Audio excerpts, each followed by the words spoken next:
Financé à hauteur d'1,442,360 $ américains par le Fonds des Nations Unies pour la consolidation de la paix, le projet d'appui à la participation des jeunes hommes et jeunes femmes à la gouvernance locale a donné vie aux conseillers locaux des jeunes de Guinée. Au sein du Fonds des Nations Unies pour la population, agence leader de la mise en œuvre du projet, la représentante résidente est bien consciente des enjeux.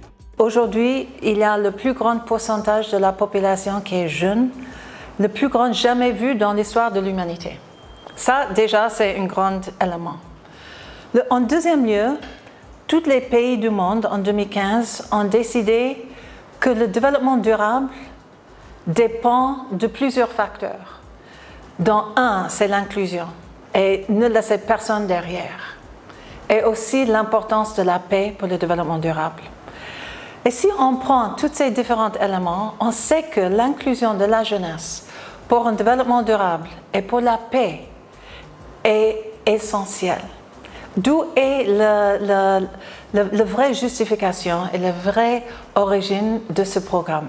Ce qui est aussi important de voir le rôle potentiel et ce qui est attendu des jeunes, c'est lors des élaborations des plans de développement local, c'est d'être sûr que les priorités et les intérêts de la jeunesse se trouvent au plein là-dedans. Justement, ces conseillers locaux de jeunes ont permis la participation de la couche juvénile à la gestion de leur terroir, à la promotion de la paix, mais aussi à la prévention et la gestion des conflits. Parmi les nombreux succès de ces CLJ, on note dans la ville de La Baie le plaidoyer qui a permis la tenue d'une session spéciale du conseil communal sur les priorités des jeunes afin qu'elles soient inscrites dans le plan de développement local. Lorsqu'ils ont constaté certaines faiblesses, certaines omissions liées au PDL, surtout l'aspect jeunesse, ils ont interpellé le conseil communal, le bureau exécutif, pour dire que c'est bon, ils sont une structure qui sont là dans la commune, mais la préoccupation jeunesse, elle n'est pas prise en compte entièrement. Ils voudraient qu'on tienne compte de certains aspects. Ça a fait l'objet d'une session, d'un atelier spécifique pour tenir compte de certains aspects. Parce que ces éléments ont été remontés à partir des différents quartiers. Donc ces différents éléments liés à la réalisation des maisons de jeunes, liés à la réalisation des terrains de football, des terrains de sport, des aspects liés à la structuration de la jeunesse dans les quartiers, les comités de jeunes pour le développement, les comités liés à la sécurisation et à la gestion des ressources naturelles. Tous ces éléments ont été soulevés et ça a été intégré dans le PDL. Les actions de plaidoyer des CLJ ont eu du succès grâce au processus de renforcement de capacités dont ils ont bénéficié. Dans plusieurs des communes concernées, les besoins des jeunes ont été intégrés dans les plans de développement local, une avancée que plusieurs acteurs saluent. Avec la mise en place, on a reçu des directives concernant notre PDL. Donc, puisque le PDL est dynamique, on a accepté les doléances, on a parcouru notre PDL avec eux. Ce qui était les préoccupations qui n'étaient pas, on a intégré dans notre PDL. Grâce à cette plaidoyer dans le PDL, aujourd'hui, Kouroussa a bénéficié un blue jaune, une première en République de Guinée, parce que les blue jaunes, c'est à Conakry.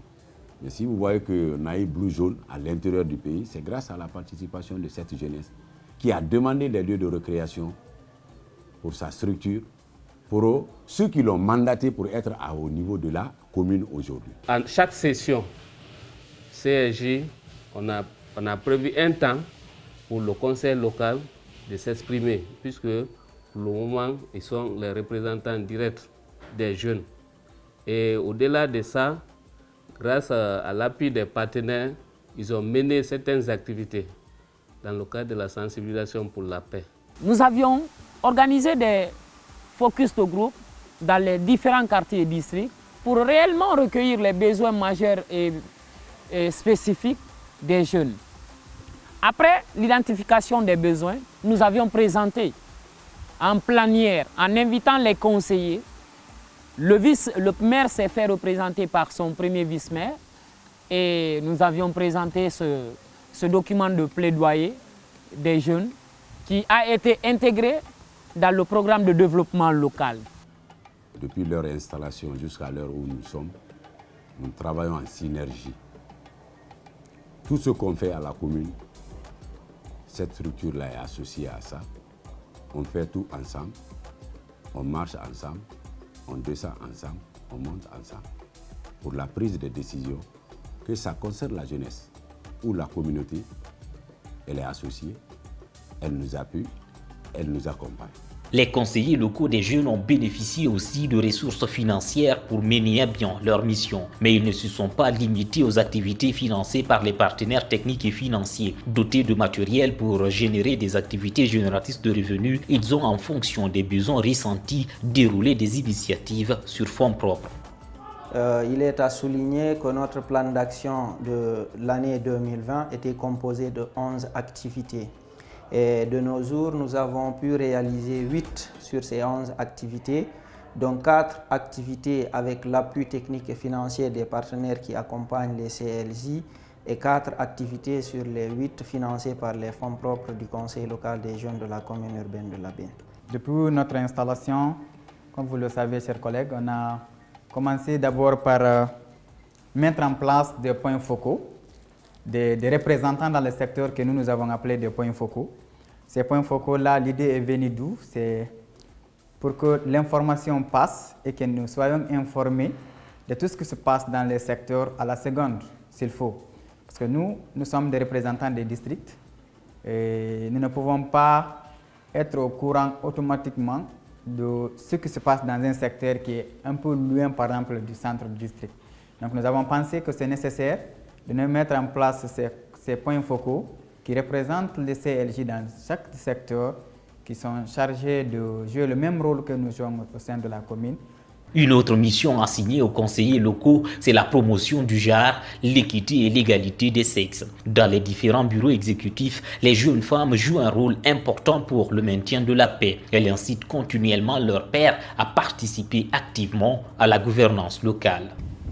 Hey, Monsieur le Président, j'aimerais vous poser une question. Oui. J'aimerais savoir, est-ce que le quota des femmes est vraiment représenté dans le CLJ? En fait, je dirais qu'effectivement, le quota est bel et bien respecté dans la mise en place du Conseil local des jeunes. Oui. Vous savez, avant le bureau exécutif, Oui. avant la mise en place d'ailleurs du Conseil local des jeunes, Oui. alors dans les règlements, le statut du règlement intérieur que nous avons lu, il était bel et bien dit que les femmes doivent être représentées dans la dite structure à 30%. Okay. Obligatoirement respecter les 30%. D'accord. Donc nous avons tenu compte de ce qui est dit. Oui. Le bureau délibérant aujourd'hui du Conseil local des jeunes, vous savez que c'est composé de 30 personnes. Oui. Et sur ces 30-là, il y a 12 jeunes femmes. Ce qui veut dire que les femmes sont valablement représentées. Les filles sont vraiment motivées. Et à part ça, il y a d'autres femmes aussi qui veulent venir aujourd'hui intégrer. Parce qu'avant, les femmes, des trucs pareils, les femmes n'étaient pas dedans. Mais depuis que nous, on a commencé, il y a d'autres femmes et d'autres jeunes filles aujourd'hui qui ont eu le courage de venir. Ils veulent intégrer aussi le CLJ. Les jeunes femmes aussi, je conseillerais de s'approcher. S'il y a des mouvements, de venir assister. Il ne faut pas dire seulement que moi, je suis femme, je dois rester à la maison préparée et autres. Il faut avancer. Il ne faut pas dire que moi, je ne peux pas faire ça. Sans le courage, tu ne vas pas travailler. Mais si tu as le courage, même si des fois tu vas rencontrer des difficultés, bien sûr, mais si tu as le courage, vraiment, ça va aller. La Guinée fait souvent face à divers remous sociaux. Les jeunes conseillers, forts de leur représentativité, ont apporté la paix et la cohésion sociale dans leur localité à travers des dialogues intergénérationnels. Dans la sous-préfecture de Kolabouyi, par exemple, les tensions dues au délestage électrique et à la présidentielle du 18 octobre dernier se sont accrues. Grâce au travail du CLJ de la localité, le challenge de résoudre les problèmes et divergences sans violence fut possible. Quand vous tenez par exemple le cas des élections présidentielles, nous avons mené plusieurs campagnes de sensibilisation avant, pendant et après les élections. Nous sommes allés d'abord, nous avons appelé tous les présidents des jeunes des différents secteurs. C'est le district central où il y a beaucoup de problèmes. Ici au centre, de leur parler l'enjeu de l'élection présidentielle. Et qu'est-ce qu'il faut quand les élections, une fois que les élections sont sorties, il faudrait qu'il y ait la paix. Et deuxièmement, nous avons pris les sonos, sortis dans tous les secteurs, en menant des musiques de paix pour qu'il y ait la paix avant, pendant et après les élections. Deuxièmement, nous avons une fois encore organisé un forum à la Maison des Jeunes. Là, nous avons invité les autorités militaires, les autorités locales, les religieux, la sous-préfecture, toutes les parties prenantes en un mot, pour qu'on puisse parler de la paix.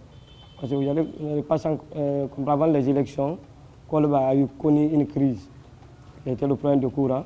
Et pendant les élections encore, Kolba a encore connu la deuxième crise. Donc on était tellement secoués dans ça. Donc le CLJ, on ne pouvait pas rester bras croisés. Il faudrait qu'on prenne nos bâtons de pèlerin, aller rencontrer tout le monde, leur parler. On ne peut pas développer notre belle sous-préfecture tant qu'il n'y a pas la paix. Nous sommes dans la ville natale du célèbre écrivain guinéen Camara Laye, à plus de 500 km de Colabouy. Ici encore, les problèmes de la desserte du courant électrique se posaient aussi avec acuité. Kouroussa a enregistré, il fait un moment, un conflit entre la jeunesse et la direction de l'EDG. Ça, c'était à cause de la desserte du courant. Donc cette manifestation, lorsque vraiment les jeunes ont commencé à manifester leur mécontentement, et nous sommes automatiquement mis à la tâche. Nous avons commencé à gérer la situation. Nous sommes allés voir les jeunes, qui étaient les acteurs de la manifestation.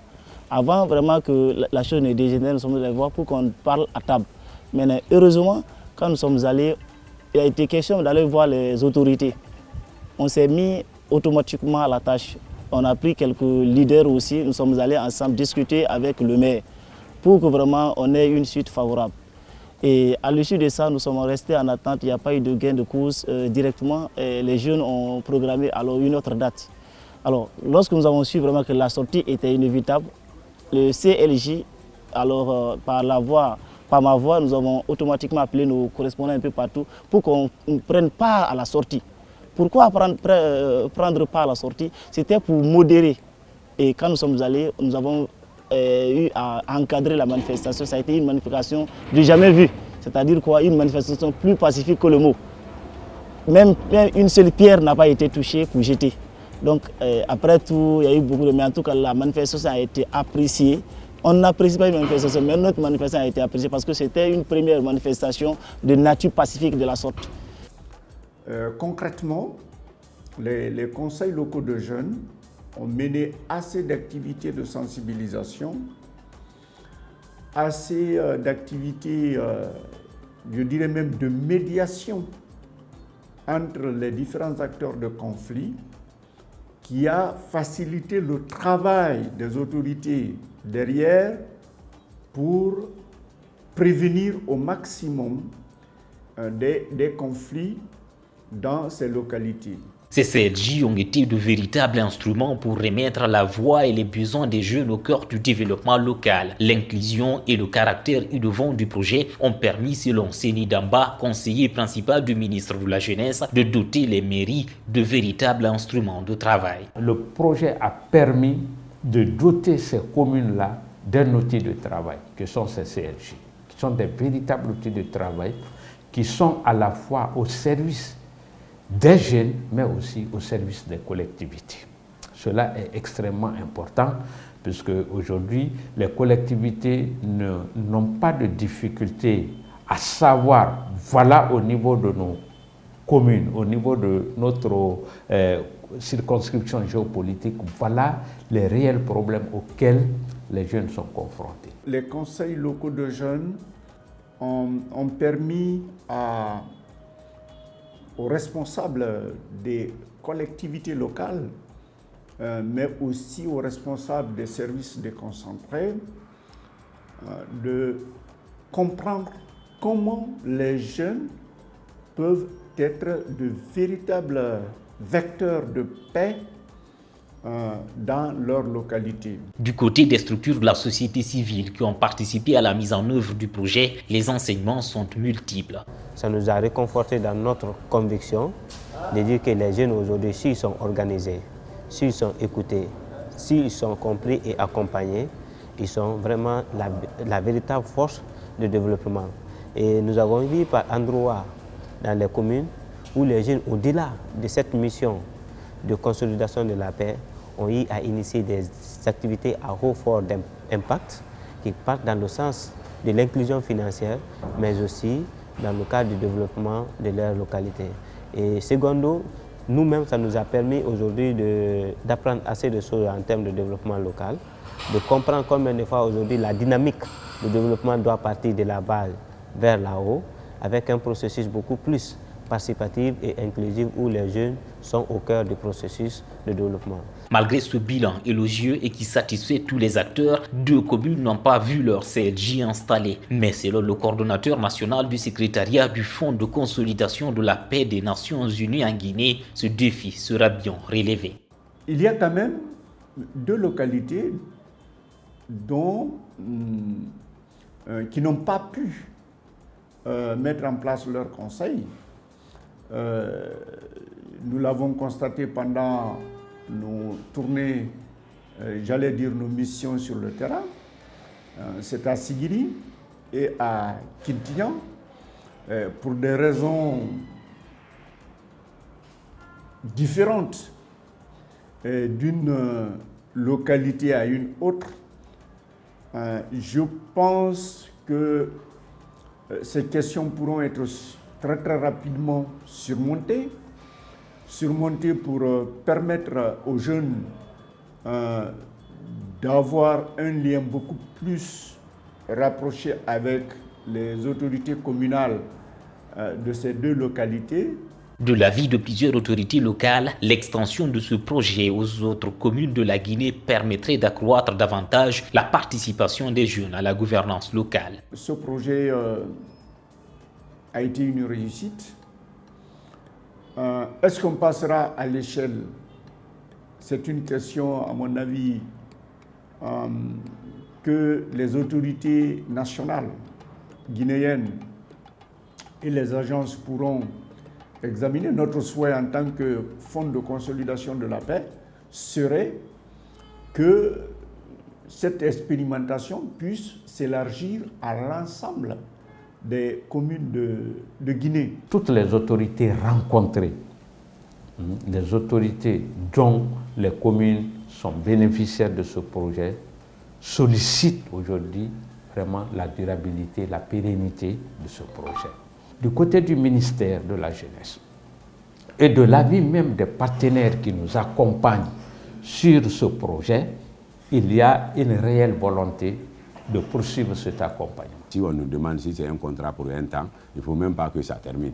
On doit pérenniser ça là, même si le département dit que ça n'existe pas. Nous, on va leur maintenir toujours parce qu'on connaît l'utilité de cette jeunesse-là maintenant. Aujourd'hui, avec l'installation des conseils locaux des jeunes, les préoccupations des jeunes hommes et jeunes femmes ont été intégrées dans les plans de développement local et plans annuels d'investissement dans les 18 des 20 communes les plus conflictogènes de la Guinée. La prise en compte de ces besoins a été rendue possible grâce au plaidoyer mené par les membres des CLJ auprès de leur autorité de tutelle. Ils sont devenus dans ces circonscriptions de véritables outils de consultation, de participation à la gouvernance et de prévention des conflits. Désormais, il ne reste plus qu'à les institutionnaliser pour une extension dans les autres communes de la Guinée.